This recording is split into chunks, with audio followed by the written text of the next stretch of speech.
Assalamu alaikum warahmatullahi wabarakatuh. Bismillahirrahmanirrahim. In the name of Allah, most compassionate, most merciful. Gentlemen, welcome to my channel Paramount English with Professor Abdulbasit Memon. And today, this is the lecture number 192nd. This is the most important topic, this is the most interesting topic, this is the most attractive topic in the context of the learners, the aspirants of CSS, the aspirants of CC, and the different competitive examinations. Let us come to start without wasting any time. Gentlemen, this is the 22nd Saturday, August 2026.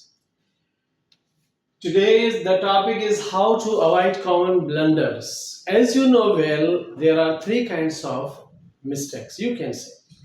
First of all, error that can be forgiven, mistake that can also be forgiven, but third one is the blunder that can never be redressed.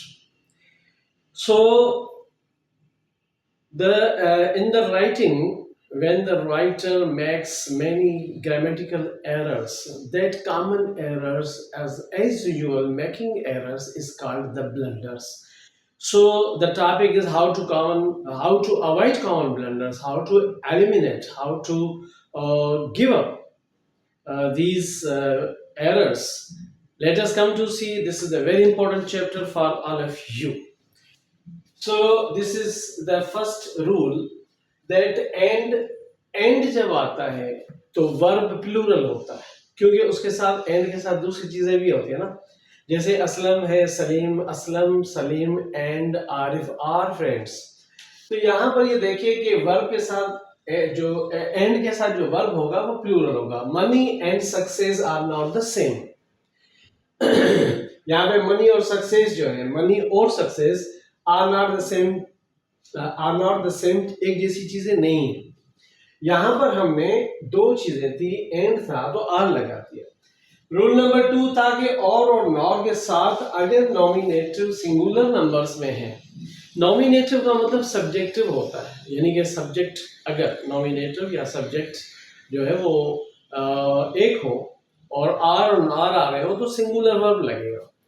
इसकी दोनों two examples we have, either John और Mary, इधर John है और मेरी है तो is responsible, या तो जॉन या मेरी जो है जिम्मेदार है नहीं होगा। सेम रूल इसका आता है कि नाइदर स्मिथ नॉर सारा, और नॉर के साथ दोनों तरफ से सिंगुलर है तो फिर वर्ब भी सिंगुलर होगा। नाइदर स्मिथ नॉर सारा इज रिस्पॉन्सिबल, न तो स्मिथ और न ही सारा जो है वो जिम्मेदार है। रूल नंबर 3 पे आते हैं, देखिए ये क्या कहता है। रूल नंबर 3 कहता है कि नॉमिनेटिव अगर प्लूरल होगा तो वर्ब भी प्लूरल होगा।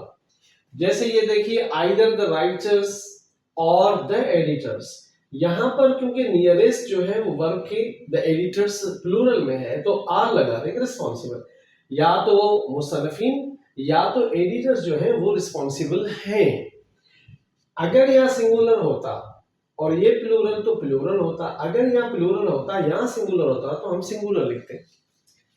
नंबर 4 पे आता है कि नॉमिनेटिव सिंगुलर प्लस प्लूरल हो, यानी पहले सिंगुलर आए उसके बाद प्लूरल आए तो लाजमन प्लूरल के बाद जो वर्ब लगेगा वो प्लूरल होगा।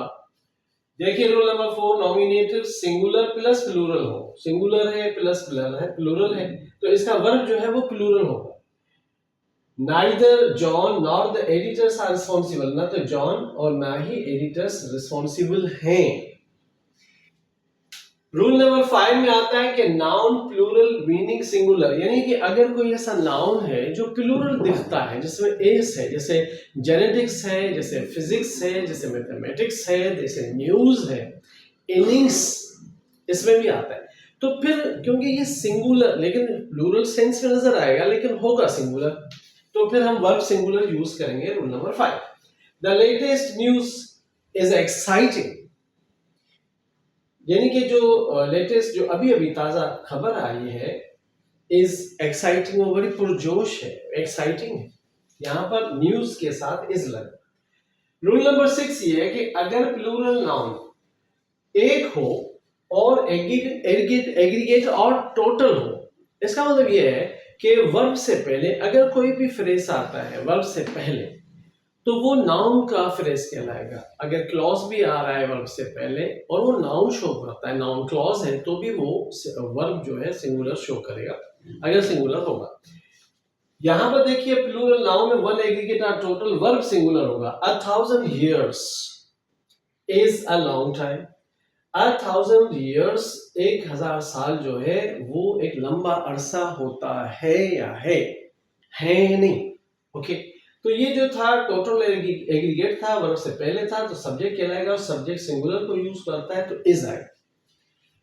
नंबर 7 में आता है कि टू नाउन्स हो meaning one and the same thing हो और उसके बाद आप एंड भी शो करते हो, यानी दो चीजें हो और दोनों एक के लिए हो, एंड भी उसमें आता हो, तब भी सिंगुलर वर्ब होगा।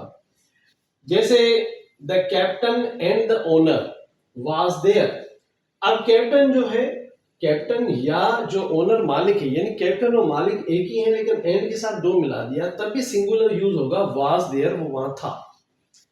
नंबर 8 में आते हैं कि सिंगुलर वर्ब्स एग्जाम्पल। अब सिंगुलर वर्ब्स जो है वो किस किस तरह से आता है, let us see. The ship with all her furniture. Ship अपने पूरे फर्नीचर के साथ was deserted, destroyed, sorry was destroyed, तबाह हो गया था। अब क्योंकि यहाँ पे द शिप विद ऑल, अगर द फैमिली विद ऑल है, Aslam with his family is coming होगा, आर नहीं होगा, तो with all her furniture singular के साथ है तो वाज लगेगा। उसके बाद not only his estate his reputation too has suffered. यहां पर भी स्टेट और रेपुटेशन जो है एक ही चीज की तरफ इशारा कर रहा है, एक ही शख्स की तरफ इशारा कर रहा है। तो न सिर्फ उसका स्टेट, उसकी प्रॉपर्टी या उसकी जायदाद या उसकी पोजीशन, उसकी रेपुटेशन, उसका नाम भी है सफर्ड, वो खराब हो गया, बेकार हो गया, यानी कि डिफेम हो गया बाय हिज मिसकंडक्ट। मिस का मतलब रॉन्ग होता है, उसके रॉन्ग कंडक्ट यानी बद चलने की वजह से। अब आते हैं, फिर आता है कि नथिंग डिलाइट्स। अब नथिंग माने no one, no one thing. Nothing delights me, कोई चीज मुझे खुश नहीं कर सकती या करती है, सो मच, इतना ज्यादा, as the works of nature, जैसा कि इस कुदरत के कवानीन या जो काम है वो। यहाँ पे नथिंग के साथ डिलाइट्स आया। अब ये तो था usage of the singular verbs examples. अब आते हैं the use of the word only.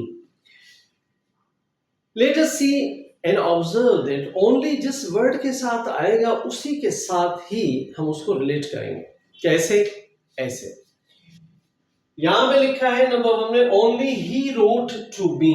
Only ही, सिर्फ उसने ही, रोट टू मी, मुझे लिखा, अबाउट द डिफिकल्टी, प्रॉब्लम के बारे में, मसले के बारे में, सिर्फ उसी ने लिखा। अब ओनली के साथ ही आया है तो हम ओनली और ही को मिलाएंगे, सिर्फ उसी ने। उसके बाद नंबर 2 पे आता है कि ही ओनली रोट। ओनली किसके साथ आ रहा है? रोट के साथ। ही ओनली रोट, उसने सिर्फ लिखा, टू मी, मुझे, अबाउट द डिफिकल्टी, चीज के बारे में, यानी कि उसने सिर्फ लिखा और कुछ नहीं किया। यहां पहले वाला ओनली ही, सिर्फ उसने लिखा और किसी ने नहीं लिखा। ही ओनली रोट, उसने सिर्फ लिखा, टू मी, मुझे, अबाउट द डिफिकल्टी, प्रॉब्लम के बारे में। नंबर 3 पे, he wrote to me only about the difficulty, उसने मुझे लिखा सिर्फ परेशानी के बारे में, यानी कि जो परेशानी उसके थी उसके बारे में लिखा और कुछ नहीं कहा। नंबर 4 पे आता है कि he wrote only to me, उसने सिर्फ मुझे ही लिखा। देखिए ओनली टू मी के साथ मिलाना। He wrote only to me, उसने सिर्फ मुझे लिखा, अबाउट द डिफिकल्टी, प्रॉब्लम के बारे में, किसी और को नहीं लिखा। He wrote to me about the only difficulty, उसने मुझे लिखा किस बारे में? सिर्फ एक ही मसले के बारे में और किसी मसले के बारे में नहीं लिखा। तो द वर्ड ओनली जिसके साथ आएगा उसी से उसको रिलेट करेंगे। अब नंबर 10 पॉइंट है, that is not, that is the last but not the least, as I always as usual I say, he alone did it. अब यहाँ पे अलोन का मतलब सिंगल होता है, अलोन का मतलब तन्हा होता है, अकेला होता है। God is one and alone. लेकिन अलोन वहदानियत की मीनिंग में भी आता है, अलोननेस, लोनलीनेस, तन्हाई, अकेला है। ही अलोन डिड इट, सिर्फ उसी ने ये किया, यानी बाय हिमसेल्फ, उसने खुद किया। ही अलोन डिड इट, उस अकेले ने ये किया या उसने खुद ये किया। ओनली ही डिड इट, सिर्फ उसी ने ये किया और किसी ने नहीं किया। तो my dear guys, my respectable friends, my respectable, most estimable ladies, and my children, my guys, this is very easy to understand the English language. The language that if you speak, if you write, if you listen, if you observe, this can bring great success to your doors. Thank you very much. Wish you best of luck. Thank Allah Ta'ala आपको अपने ज़मान में रखे। अस्सलामु अलैकुम व रहमतुल्लाहि व बरकातुहू।